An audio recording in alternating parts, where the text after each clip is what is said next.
Il existe dans la matrice des zones où tout se renverse. Pas psychologiquement, pas émotionnellement, structurellement.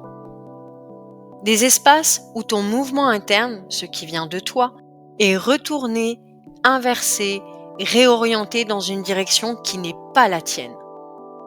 Ces zones d'aversion existent pour une raison précise. Maintenir la cohérence du décor, elles ne sont pas malveillantes, elles ne sont pas intentionnelles, elles sont structurelles. Et tant que tu ne les reconnais pas, tu crois que tu changes d'avis, tu crois que tu doutes, tu crois que tu te corriges. En réalité, tu es inversé. Qu'est-ce qu'une zone d'aversion ? Une zone d'aversion est un champ structurel où ton axe interne perd son orientation naturelle. Techniquement, c'est une zone où ton mouvement réel se tord, ta direction interne se rétracte, ton système perçoit un faux alignement, ton énergie suit un chemin qui n'est pas le tien, ton intention se retourne contre toi. Ce n'est pas une perturbation émotionnelle, ce n'est pas une croyance limitante, ce n'est pas un blocage personnel. C'est une déformation structurelle du champ dans lequel tu te trouves. Comment elle se manifeste ? Les zones d'aversion déclenchent toujours un faux sentiment de clarté. Tu as l'impression d'être certain, mais tout en toi se contracte. Un basculement d'axe.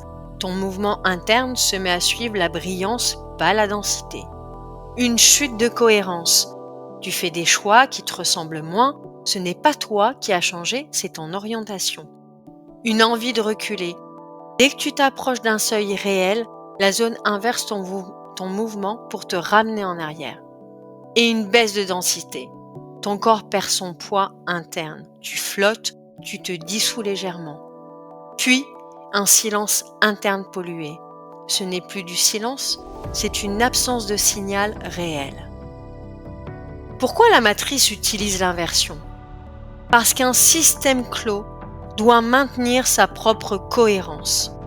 Chaque fois que ton mouvement interne pointe vers un espace hors matrice, le système tente de récupérer ton axe pour te ramener dans ses couloirs connus.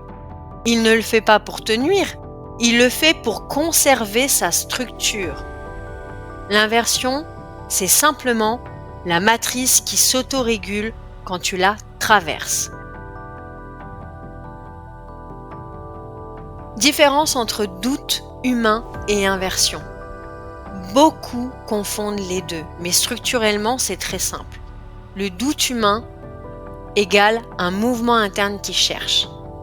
L'inversion égale un mouvement interne qui disparaît. Le doute vibrerait encore si tu regardais en toi. L'inversion laisse rien, un vide orienté. Comment sortir d'une zone d'inversion ? Il n'y a qu'une seule manière, revenir à ton axe. Pas dans tes pensées, dans ta densité, dans ton corps réel. Lorsque tu densifies ton axe, le champ d'inversion perd son pouvoir. La brillance cesse de t'attirer. Ton mouvement interne réapparaît. La matrice arrête de te retourner. L'inversion n'est puissante que face à un être flottant. Elle n'a aucune prise sur un être dense. Pourquoi c'est essentiel pour le parcours ? Parce que sans reconnaître l'inversion, tu crois que tu changes d'avis chaque semaine. Tu crois que tu manques de volonté. Tu crois que tu n'es pas aligné. Tu crois que tu régresses. Alors qu'en réalité, tu traverses une zone d'inversion. Et ce que tu interprètes comme un problème personnel est simplement un mécanisme structurel du système. En conclusion, les zones d'inversion ne disparaissent pas. Elles ne sont pas dangereuses, elles ne sont pas piégeantes, elles sont simplement là. Mais à partir du moment où tu les vois, elles perdent leur pouvoir. Tu n'es pas perdu, pas instable, tu n'es pas incohérent. Tu es en train de traverser une zone où ton axe était inversé. Et maintenant, tu sais revenir à toi.